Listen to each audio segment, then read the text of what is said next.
Hello and welcome to बिटेनिंग। साथ में मिलके शुरू करते हैं जिंदगी की दूसरी इनिंग। और मेरे साथ है ऐश्वरी फ्रॉम पॉलीगॉन और हम लोग हैं आईबीडब्ल्यू में। और यहाँ पे आज दिन की शुरुआत करते हुए मैं ऐश्वरी से काफ़ी सारे क्वेश्चन पूछूंगा। एक तो मैं आर्क के ऊपर जो इतनी बड़ी अनाउंसमेंट हुई थी वो पूछूंगा। कई लोग उसको तरह तरीके से डिकोड कर रहे हैं, तो एक तो एग्जैक्टली आर्क है क्या उसको समझेंगे। क्योंकि कई न्यूज मीडिया आउटलेट के अंदर उसको स्टेबल कॉइन बोला जा रहा है, कोई उसको कुछ तरीके से बोल रहा है। मैंने जहां तक समझा वो एक डिपॉजिट टोकन के हिसाब से एक सीबीडीसी का ही एक्सटेंशन सा लग रहा है। तो वो मैं इनसे समझूंगा एक्चुअली मैं कि एग्जैक्टली प्रोडक्ट क्या है। दूसरा ओवरऑल ना, क्योंकि ऐश्वरी बहुत सारे प्रोजेक्ट्स के साथ मिलते हैं, लेयर 2 के ऊपर बहुत सारे प्रोजेक्ट्स ऑलरेडी बिल्ट है, डैप्स बिल्ट है। इनसे ज्यादा बेहतर कोई भी नहीं बता सकता कि अभी इस टाइम ऑल्ट कॉइन्स में इशू क्या है। आपका ये सवाल हमेशा मुझसे पूछते हो, आपको लगता होगा कि मैं आपको बताता हूँ। मैं भी इन लोगों से ही पूछता हूँ, क्योंकि ये वो लोग हैं जिनकी सबसे ज्यादा एक्सेस है डैप्स के अंदर, ओवरऑल मार्केट के सिनेरियो में, मार्केट की लिक्विडिटी में, और मार्केट में एक्चुअली में हो क्या रहा है, ऑल्ट कॉइन्स वापस आएंगे भी कि नहीं आएंगे। तो ये बहुत इंपॉर्टेंट सेशन होने वाला है। और तीसरा ये कि पॉलीगॉन पे इतना कुछ हो रहा है ना, जैसे अभी मास्टर कार्ड, रेवोल्यूट, ये तो मैंने अभी बताए 2 नाम, लेकिन उसके अलावा कई बड़े बड़े देश अपने स्टेबल कॉइन तक इशू करने की बातें कर रहे हैं पॉलीगॉन के ऊपर। ये कितनी बड़ी बात है, तो एक इस पे भी बात करेंगे। ठीक है, तो वीडियो में बने रहिएगा। सबसे पहले ऐश्वरी भाई वेलकम। और आईबीडब्ल्यू में मैं देख रहा हूँ कि काफी आपकी ब्रांडिंग वगैरह है, और मेरे को लगता है संदीप का भी आना भी इज अबाउट टू कम जी। हाउ आर यू फीलिंग के दुनिया में तो आप देखते हो इवेंट्स को, यहाँ इंडिया में ऐसा इवेंट होते हुए अच्छा लग रहा है? अच्छा लगता है क्योंकि इंडिया को अल्टीमेटली एज एन इंडियन सबसे पहला दिल है हिंदुस्तानी। तो इंडिया के लिए करना है, इंडिया को कैसे आगे लेके जाना है, एंड ये सारे इवेंट्स एक्चुअली हेल्प करते हैं क्योंकि काफ़ी लोग आते हैं अक्रॉस द वर्ल्ड से, उनको देखने को आता है।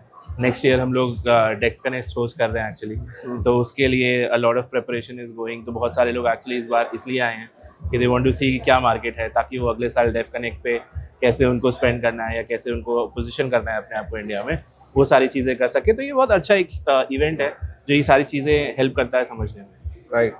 सो सबसे पहले आप लोग मीडिया में अभी इस टाइम छाए हुए थे इस बात को लेके कि आर्क को लेके। अब आर्क को शुरू में तो लगा कि वो एक स्टेबल कॉइन की तरह उसको नरेटिव सेट हुआ, हेडलाइंस भी वैसे ही बनी, हम लोगों ने भी कहीं ना कहीं उसको स्टेबल कॉइन की तरह ही ट्वीट किया। बट जैसे जैसे अब आर्क के काम करने के या जो उसका पेपर जो रिलीज हो रहा है, धीरे धीरे जो चीजें सामने आ रही है, एग्जैक्टली स्टेबल कॉइन नहीं लग रहा है वो। मुझे लगता है कि सीबीडीसी का एक ग्रेटर वर्जन या एक बेटर वर्जन के रूप में नजर में आ रहा है। Can you just explain us more about that? देखिए, हर मार्केट में अपनी अपनी ज़रूरतें होती है, ठीक है। अगर आप स्टेबल कॉइन की जनरल बात करो तो ये एक लाइन आजकल मैं काफ़ी रेफरेंस करता हूँ। यूएसडीसी या यूएस डॉलर्स क्रिप्टो के पहले always was a B2B product, business to business transact करता था। स्टेबल कॉइन्स आने के बाद, ब्लॉकचेन्स आने के बाद, USD has become a retail product.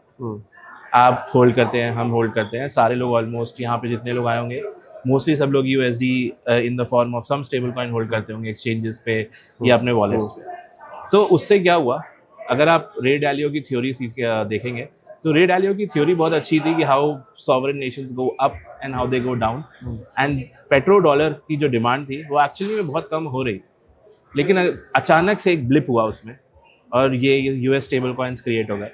And US stable coins ने एक्चुअली में इतना ज़्यादा ग्रोथ कर लिया कि वो जो डिमांड पेट्रो डॉलर की कम हो रही थी वो वापस है। अब डॉलर को अगर आप डिकोड करते हो तो dollar is a fully convertible currency, उसके ऊपर कोई कैपिटल कंट्रोल नहीं, जिसकी वजह से डॉलर कहीं भी फ्री फ्लोट कर सकता है। अब ये एक एग्जांपल है, ये एक एक्सट्रीम एग्जांपल है जहाँ पे आप ये चाहते हो कि सब लोग डॉलर यूज करें क्योंकि वो पूरी इकोनॉमी ओपन अप है और वहां से आउटफ्लो जाता है। दूसरी फिर वो कंट्रीज आती हैं जहाँ पे कैपिटल कंट्रोल्स हैं, मतलब जहाँ पे आप करेंसी को फ्रीली ट्रेड नहीं कर सकते हो, एंड उसके अपने एडवांटेजेस हैं, उसके अपने डिसएडवांटेजेस हैं, बट वहाँ नहीं जाता हूँ। अल्टीमेटली इंडिया मार्केट के लिए the biggest thing is you don't need a full exactly like a USD stable coin. क्यों? क्योंकि वो एक उसका यूज केस और उसके कैपिटल कंट्रोल्स और the way the legal setup and everything is there in US is very different from how it is in India. India में UPI बहुत अच्छे से चल रहा है। इंडिया में यूपीआई का स्केल जो है वो कोई ब्लॉकचेन अभी भी बीट नहीं कर सकता है। आई डोंट थिंक आने वाले समय में भी कोई बीट कर पाएगा। तो इंडिया में आपको, और इंडिया का फाइनेंशियल सिस्टम बहुत ही ज़्यादा अच्छा है। Hats off to all the financial system जो इंडिया में बना हुआ है। इट्स वे अहेड, क्योंकि मैं हर देश में ट्रैवल करता हूँ, मैं फर्स्ट हैंड देखता रहता हूँ कि कहाँ कहाँ पे ये प्रॉब्लम्स आ रहे हैं। इंडिया को चाहिए कि वो उनका जो प्रॉब्लम है वो सॉल्व। प्रॉब्लम क्या है कि वो जब हम लोग रेमिटेंसेज इंडिया में कर रहे हैं तो वो बहुत महंगा है। ऑन एन एवरेज 4% आपको कॉस्ट लगती है। 125 बिलियन डॉलर में आप सोचो 4% कॉस्ट हम लोग केवल इसलिए लूज कर रहे हैं। There is a very high cost of remittance, time लगता है, क्योंकि INR फुल्ली कन्वर्टेबल नहीं है, तो आपको स्विफ्ट जब यूज करना होता है तब भी आपको डॉलर में उसको कन्वर्ट करना पड़ता है। तो arc is basically a deposit token जिसका केवल और केवल एक ही यूज केस है, it becomes a transaction layer. आपको वो उस जगह से ट्रांजैक्ट करने की कैपेबिलिटी दे रहा है जहाँ पे आपको उसकी ज़रूरत है। तो मान लीजिए कोई पैसा किसी को US से इंडिया में भेजना है, आज वो पूरा स्विफ्ट नेटवर्क से घूम के बैंकों के थ्रू कॉस्ट लगा के आता है, आप उसको आर्क के थ्रू भेजो, जो एक तरह से फुल्ली बैंक में 1:1 बैक्ड है, और अल्टीमेटली आपको वो ट्रांजैक्शन कैपेबिलिटीज दे रहा है। अब आप इसको एक तरह से ये भी देख सकते हो कि आप उसको 1:1 बिजनेसेस को मिल सकता है, it could be cash, it could be CBDC। You can also kind of get access to Arc through CBDC, which means CBDC जो अभी है वो विद इन द कंट्री चल रहा है, उसको हम एक तरह से एक्सपैंड करके क्रॉस कंट्री लेके जा रहे हैं। अब कैसे लेके जा रहे हैं? Through Arc. तो अल्टीमेटली आर्क का purpose is much more different, कि you people do not want to hold, should not hold Arc because उनको एक रिटर्न चाहिए। They should use it as a layer of transaction, जिसके through ये transactions fast हो, cheap हो, and they are like instant. बस that is the benefit of having Arc in India. I get your point. But जैसे हम जब बात करते हैं, क्या आर्क टोकन किसी पब्लिक ब्लॉकचेन पे बिल्ट है, जैसे पॉलीगॉन? अब ये कह सकते हैं कि पॉलीगॉन पे बिल्ट है। मतलब हम लोग यस पहला जो लेके आएंगे वो पॉलीगॉन पे ही लेके पॉलीगॉन पे लाएंगे। जब पॉलीगॉन पे एक चीज बिल्ट होगी तो इसका मतलब पब्लिक ब्लॉकचेन पे बिल्ट। बिल्कुल। जब पब्लिक ब्लॉकचेन पे कोई चीज बिल्ट है तो उसको नॉन कस्टोडियल वॉलेट्स में भी रखा जा सकता है। उसको नॉन कर जी, जब उसको नॉन कस्टोडियल वॉलेट में रखा जा सकता है तो उसको मैं प्रोग्रामेबल भी कर सकता हूँ। बिल्कुल। उसको मैं देश से बाहर भी भेज सकता हूँ। बिल्कुल। और उसको मैं स्वैप भी कर सकता हूँ। बिल्कुल। यूनिस्वैप पे भी ले जाके स्वैप कर सकता हूँ। देखिए अब इसकी लेयर है, मैं आपको समझाता हूँ। सर्कल कैसे काम करता है? सर्कल ये कहता है कि आप एज अ बिजनेस आप हमारे पास आओ, आप हमारे संग KYC KYB करो, और आप अपने बिजनेस के लिए USDC मिंट करके चले जाओ। अब उस USDC तो technically as a business Circle ने KYC करके वो पैसा इशू करा। अब वो पैसा जो इशू हो गया किसी और के पास, अल्टीमेटली वो उसको कैसे यूटिलाइज करता है, तो KYC का ओनस सेकेंड पर्सन पे आता है। तो सर्कल भी आज, अगर सर्कल भी USDC जो आप पूरे डेक्सेस पे देखते हो, सर्कल एक भी डॉलर खुद डिप्लॉय नहीं करता है। सर्कल मार्केट मेकर्स के पास जाता है, मार्केट मेकर्स को बेचता है, मार्केट मेकर्स फिर उसकी लिक्विडिटी बनाता है। तो कभी भी जो इशूअर होता है वो कभी भी मार्केट में जाके आपको लिक्विडिटी डिप्लॉय करता हुआ नहीं मिलेगा। तो इसीलिए अलग अलग लेयर्स है। तो पहली लेयर ये है कि जब आप इसका इशुएंस देख रहे हैं तो ये बिल्कुल कंप्लाइंट इन अ वे है कि कहाँ से इशू हो रहा है। अब दूसरा प्रॉब्लम क्या होता है, जो मुझे बहुत बार ऐसा होता है हम लोगों के साथ, कि जब कोई फ्रॉड पकड़ती है मिनिस्ट्री, तो वो हमको हमेशा कहते हैं कि ईश्वर ये ट्रांजैक्शन हो रहे हैं USDT में, USDC में, इनको रोकना है, तुम रोक सकते हो क्या?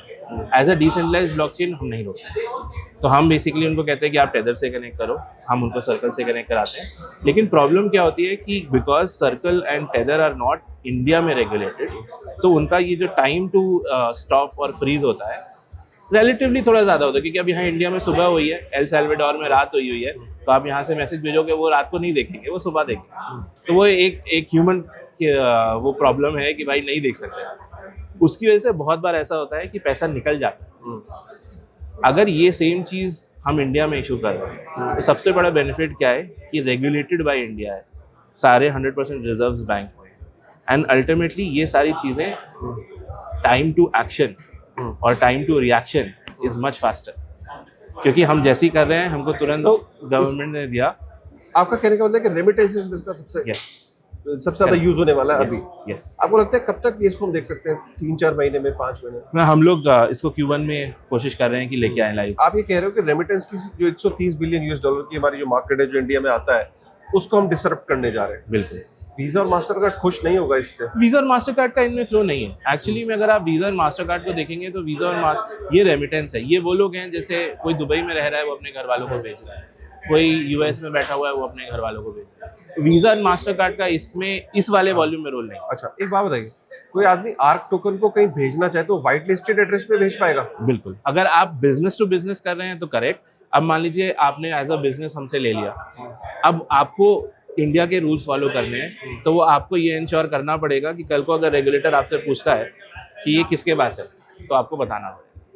तो आप वो कैसे सिस्टम बना रहे हो, आप उसको ओपन रखना चाहते हो, एज लॉन्ग एज आपको पता है कि मुझे पता है सारे एड्रेसेस, आप फुल्ली ओपन रखो।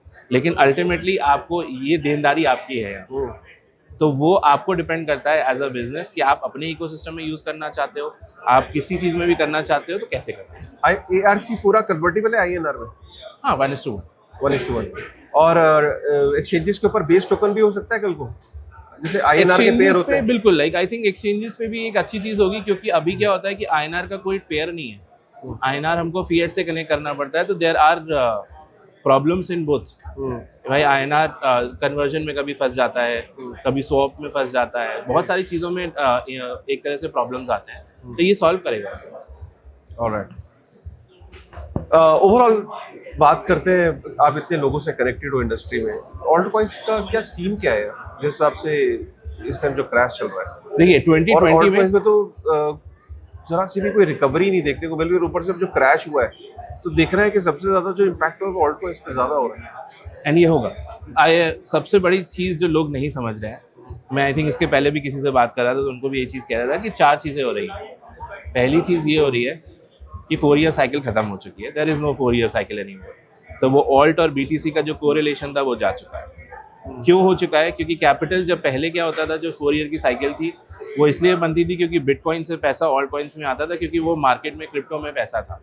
अभी वो ETFs में पैसा है, ETF से वो पैसा स्टॉक मार्केट में जाता है, वहां से there is no correlation for you to buy crypto. तो वो पूरी लिक्विडिटी एक तरह से मार्केट से जा चुकी है, कोई नहीं खरीद सकता वो टोकन्स। तो वो 4 ईयर साइकिल का सेकंड रेपरकशन जो हम लोग हमेशा होता था कि कोरिलेशन टूटा क्यों, ये इस वजह से टूटा, नॉट बिकॉज कि वो हार्विंग्स की वजह से हो रहा है, वो कुछ नहीं, कोरिलेशन खराब हो गया यहाँ पे। तो this is the second thing. The third thing is 2021 में कितने 2 लाख टोकन थे या 20,000 टोकन थे, ऐसे कुछ टोकन थे। लेकिन अगर आप आज देखेंगे तो दिन के 2 लाख टोकन इशू हो रहे हैं, दिन के 2 लाख टोकन। और उसकी वजह से क्या हो रहा है कि लिक्विडिटी फ्रैगमेंट हो चुकी है। एंड एक और उसका रेपरकशन ये हुआ है कि जो हमको लगता था कि रिटेल आके परचेज करेगा, रिटेल मीम कॉइन्स में ऑलरेडी बर्न हो चुका है, किसी भी टाइप का मीम कॉइन जहाँ पे कोई वैल्यू ड्रिवन नहीं है। And this is also reflecting into the next thing, जो लास्ट पॉइंट है मेरा, all coins will all bleed out. Why? Because 99.9% of the altcoins have nothing at the back.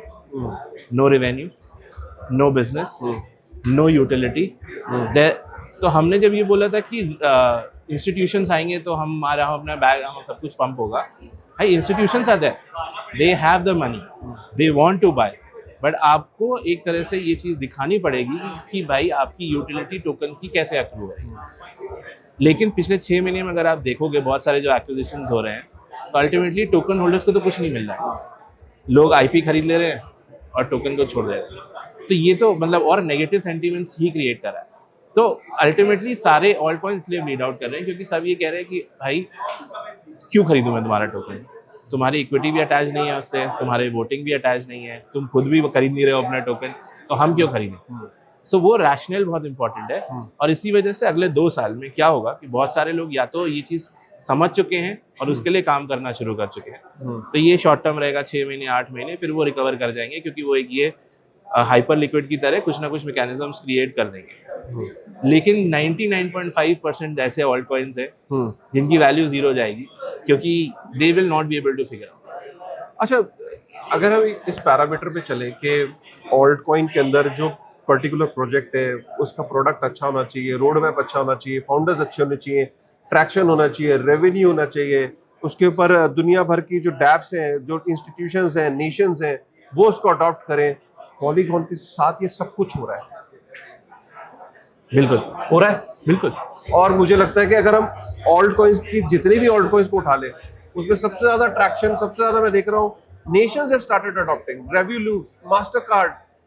आपने अभी पर्टिकुलर कुछ नेशंस थे जिन्होंने फिलीपींस के संग किया था। जिन्होंने स्टेबल कॉइन इशू करने की बात करी है, इतने बड़े level, Brazil, Argentina, everywhere Polygon is there. Sandeep recently was in Argentina, ठीक है, डेवकॉन के अंदर।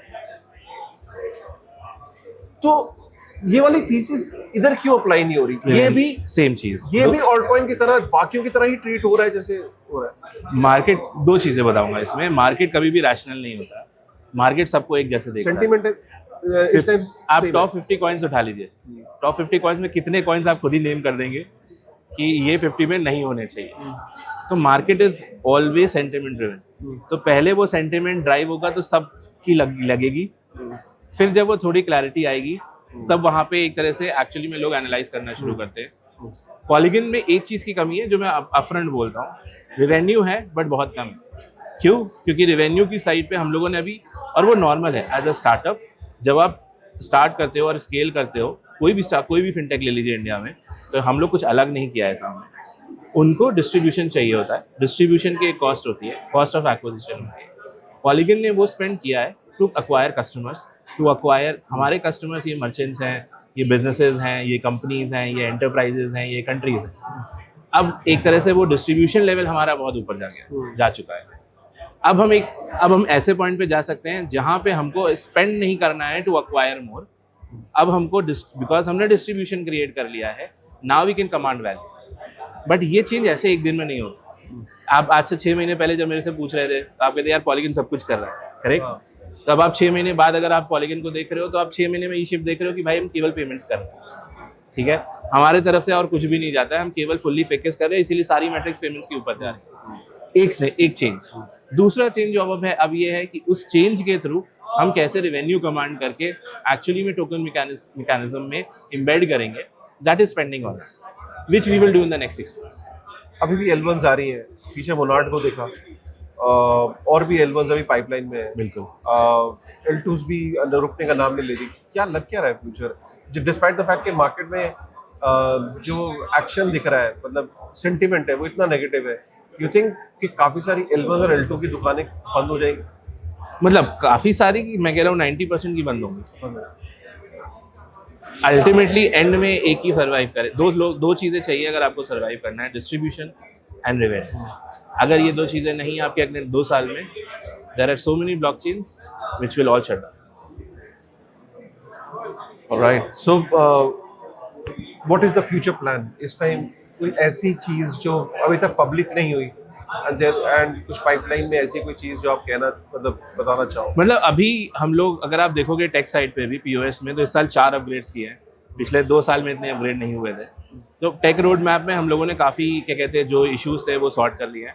अब आगे चल के काफ़ी प्रोडक्ट्स आ रहे हैं। जैसे अभी क्या था कि हम लोग रेवेन्यू जनरेट नहीं होती थी, क्योंकि अल्टीमेटली आप केवल फीस, आपकी जो वैलिडेटर फीस आती है उससे आपकी फीस आती है।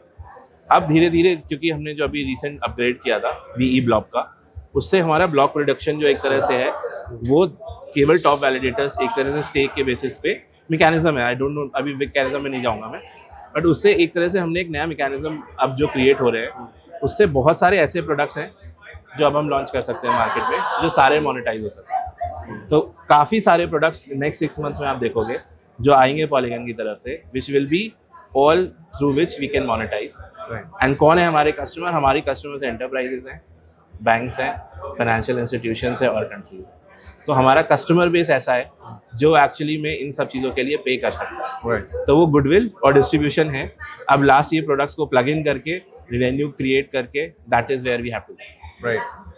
आप इतने सारे पॉलिसी मेकर से बात करते हो, कुछ कॉन्फिडेंस आ रहा है कि इंडिया में थिंग्स विल बी फाइन, या स्टिल कैपिटल फ्लाइट और इन सब के कंसर्न आज भी बाकी है? कंसर्न्स हैं, they are not wrong, because ultimately अगर आप देखो कि कितने सारे ऐसे लोग हैं इंडिया में, I think $10,000, maybe I am wrong, शायद इंडिया में $10,000 से ज़्यादा आप होल्ड नहीं कर सकते हो एज एन इंडियन सिटीजन। कितने लोग $, USDC और USDT होल्ड कर रहे हैं यहाँ पे? 100% हो रहा है ये। बट उसको सॉल्व करने का तरीका ये नहीं है कि आप पूरे अगेंस्ट चले जाओ उसको सॉल्व करने का तरीका है कि आप एक्चुअली में इंगेज करो एंड उसको सॉल्व करो, और वो हो रहा है। लेकिन lot of policy makers are talking to you, a lot of government officials are talking to you. What they will do अभी मेरे को भी नहीं पता। I have zero idea कि उनके मन में क्या है और वो क्या करने वाले हैं। बट हाँ, as compare to last year, this year is much bigger from an Indian perspective. आप यहाँ पे एनपीसीआई का बूथ देख रहे हो इस बार। हाँ, एनपीसीआई का वो भी हम जाएंगे in fact। आज तक गवर्नमेंट का साइड से यहाँ पे कभी भी ब्लॉकचेन ऑर्गेनाइजेशंस में कोई नहीं आया, तो this is a step. Positive step. I think it's a very positive step, and with this positive step, I think NPCI का अभी हम जाएंगे, आप वो उसको भी कवर करेंगे बूथ को, but this is a very positive step कि ब्लॉकचेन के इवेंट में NPCI का बूथ होना एक सिग्नल भी करता है। With this thought, thank you very much, guys. Thank you. very much.